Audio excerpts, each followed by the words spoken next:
What's up, guys? D-Rock1992 here. Recently, I watched Ted 2 in theaters with a few of my buddies. I thought it was a very solid movie, a good comedy. Not as good as the first Ted, but I thought it was good nonetheless. It had its moments, and it was an enjoyable watch. But I'm not here to talk about Ted 2.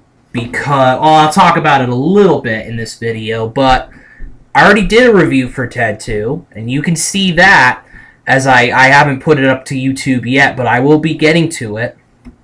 And I'm also going to put this video up to YouTube. Since I watched Ted 2, and I haven't yet talked about this guy, I'm going to be doing it. In my About Actor video, I'm going to talk about Seth MacFarlane. There's no doubt about it. Seth MacFarlane's one of the most brilliant comedy minds, at least in my opinion. I think he's one of the most brilliant comedy minds that's out there today. He has a real eye for comedy. In the form of television, he's created some iconic TV shows, great TV shows that have a lot of fans and things like that. And he's also translated his success in television to movies as well. There are 3 movies that he's directed and starred in that are some of my favorite comedy movies of all time. That are some of favorite comedy movies of mine, for sure. Especially 2 of them. But without further ado, I'm going to get right into it. And I'm going to start with a student film, believe it or not, that Seth MacFarlane released in 1995.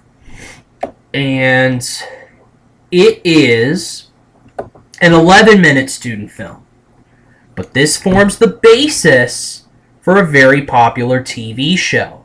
There's a very popular show that is, I consider, Seth MacFarlane's best achievement in his career.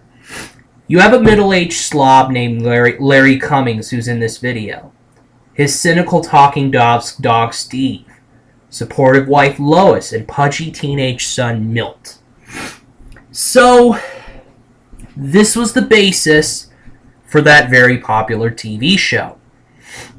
There was a sequel to it, a sequel of sorts, named Larry and Steve, which also served as a basis for... It was distributed by Cartoon Network in 1997, and it also served as a basis for that popular TV show. And, basically, I'll say it right now, I'll say it right now, that popular TV show was Family Guy. You have the middle-aged slob named, that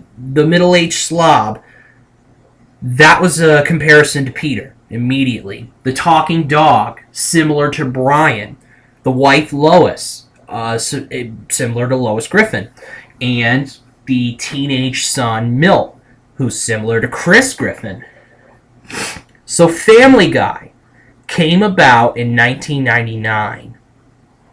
And now I already put out a video about Family Guy in general, so I'll be short about this.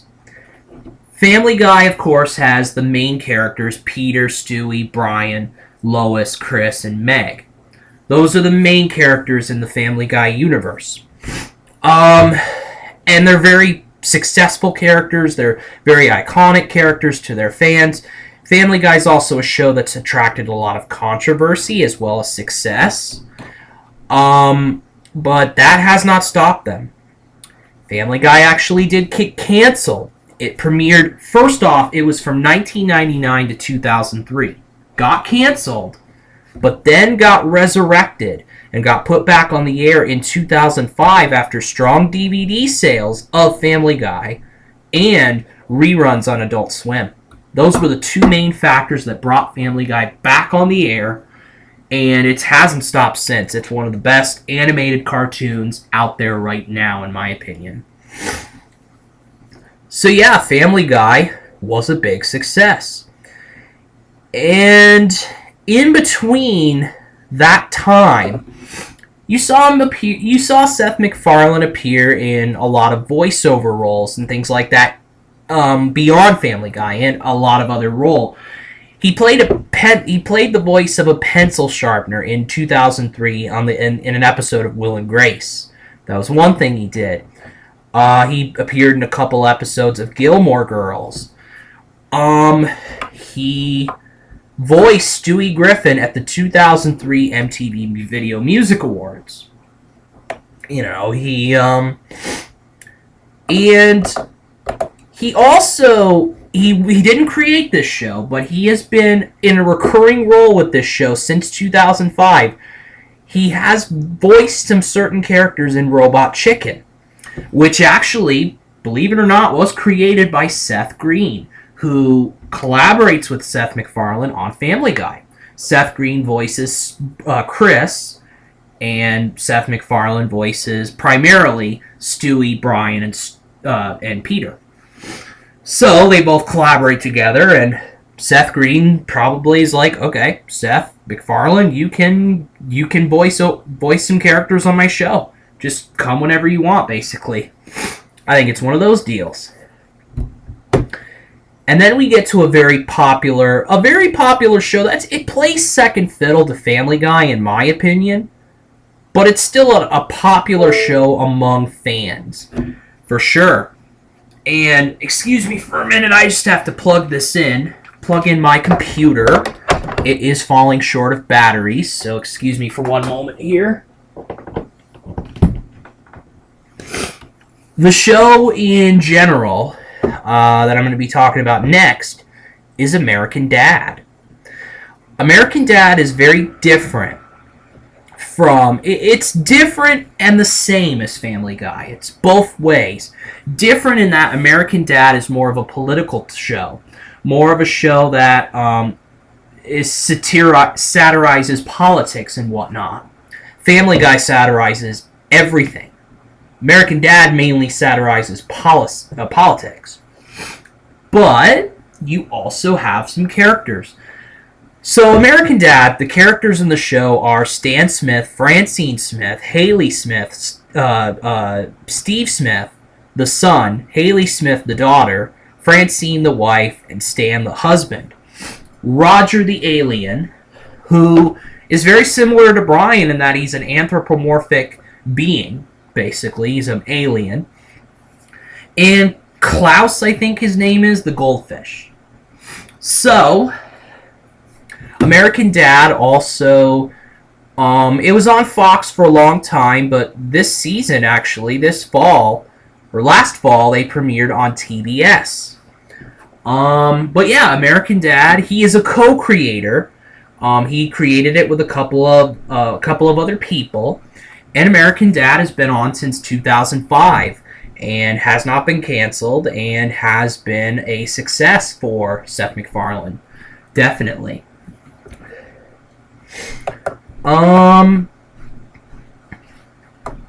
Let's see.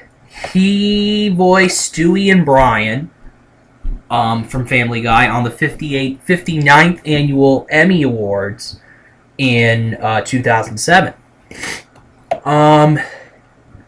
He also, believe it or not, I'm looking at this for the first time, he voiced Stewie Griffin on the show Bones, the medical drama Bones, which is kind of weird, but I just thought I'd mention it. And then he's been involved in another TV show as well.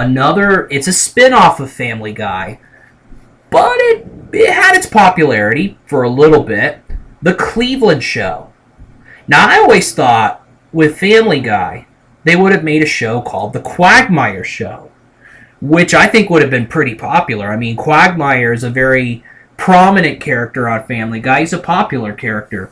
So why not make a spin-off on him? But Seth MacFarlane probably was like, okay, I'm going to make a spin-off off of Family Guy. Which character who's the least popular or whatever it is? I'm not saying Cleveland Brown is not popular, but he wasn't my first choice. He wouldn't be my first choice if I was talking about a spin-off of Family Guy.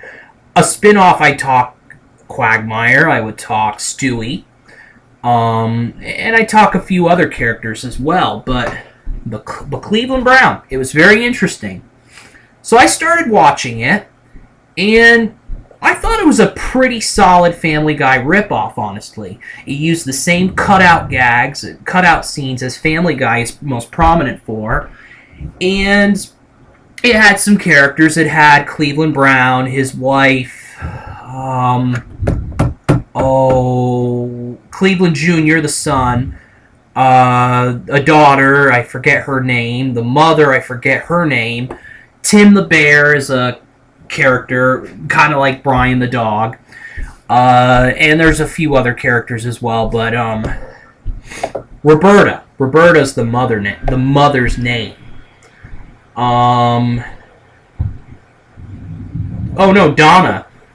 Donna is the mother. Roberta is the stepdaughter. The stepdaughter.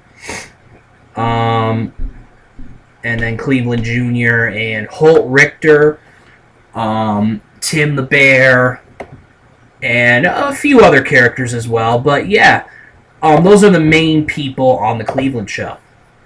The Cleveland Show went from 2009 to 2013. In 2013, Cleveland Show got canceled. Low ratings and things like that. It just didn't quite measure up to Family Guy. It didn't. Actually, not quite. It didn't measure up to Family Guy. I still thought it was an enjoyable watch. But yeah, it just wasn't as good as Family Guy. And I think that the comparisons, however unfair or not, was a big reason probably why the Cleveland Show got canceled. But I liked it as a viewer. I liked it. It wasn't as good as Family Guy, but I liked it. So those are the three big TV shows that Seth MacFarlane's been a part of. Also, among television, he's done some Comedy Central roasts. He was the host of the roast of David Hasselhoff and the host of the Donald Trump and Charlie Sheen. He did some. He was the host, the roastee of those three Comedy Central roasts. Also, he did an episode of Saturday Night Live in 2012. I remember watching it, and I thought it was fairly funny. Not the best episode I've seen, but in a live action format, he's actually quite funny.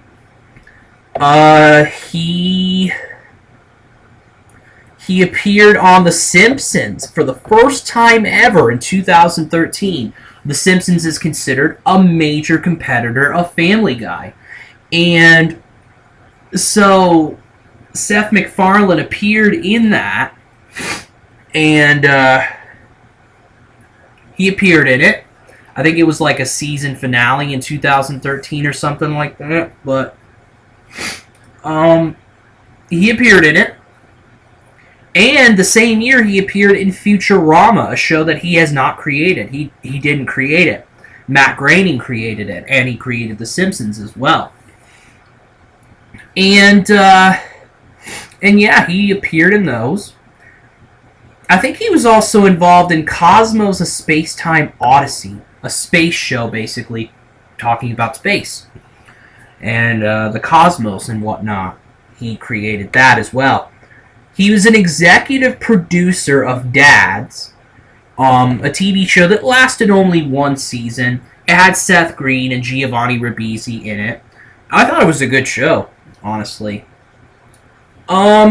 He's also executive produced a few other things. In terms of writing, he's actually written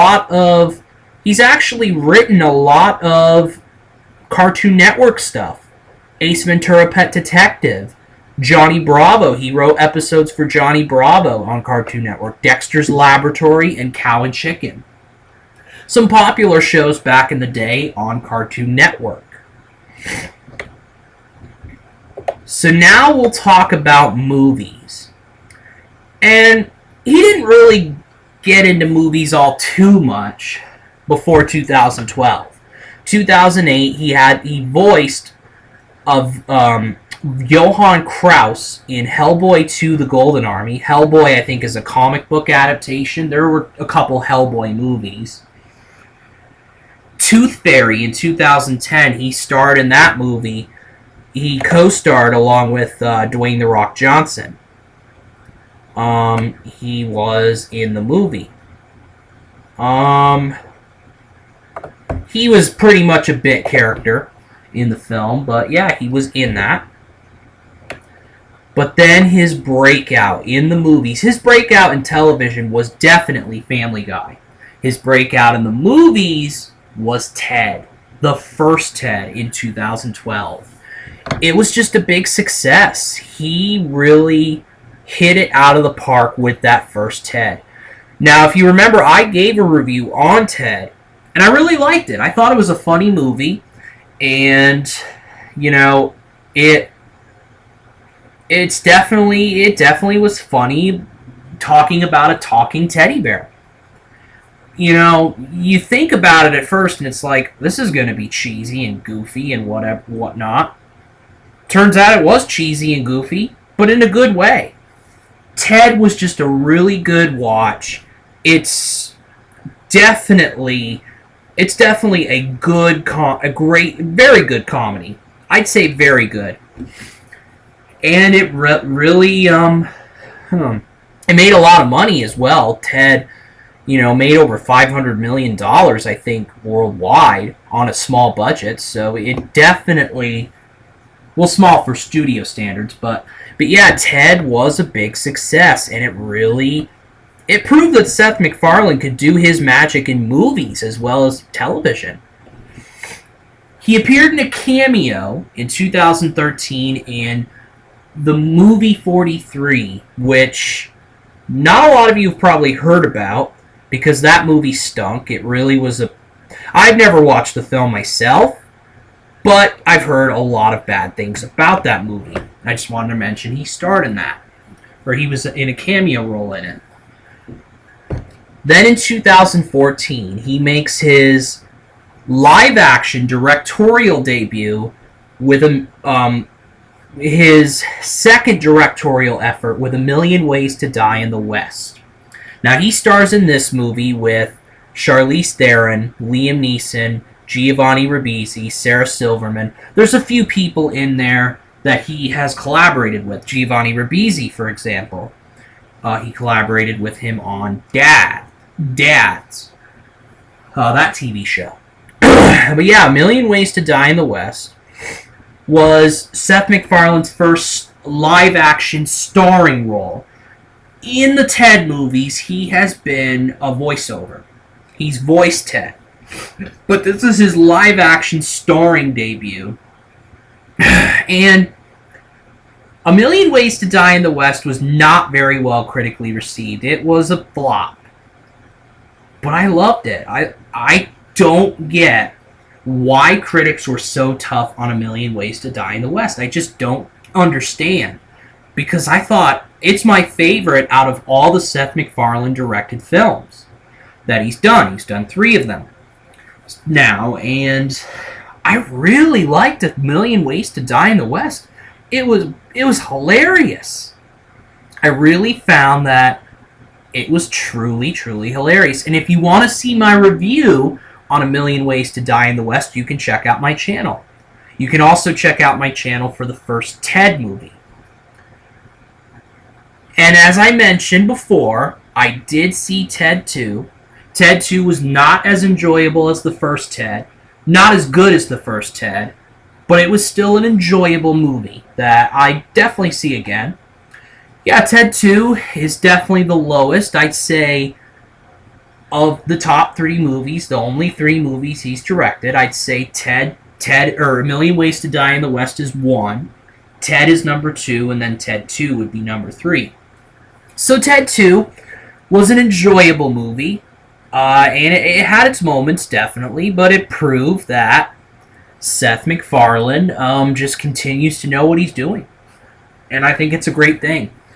He is definitely a brilliant comedic mind. One of the most brilliant comedic minds going today. I really think that.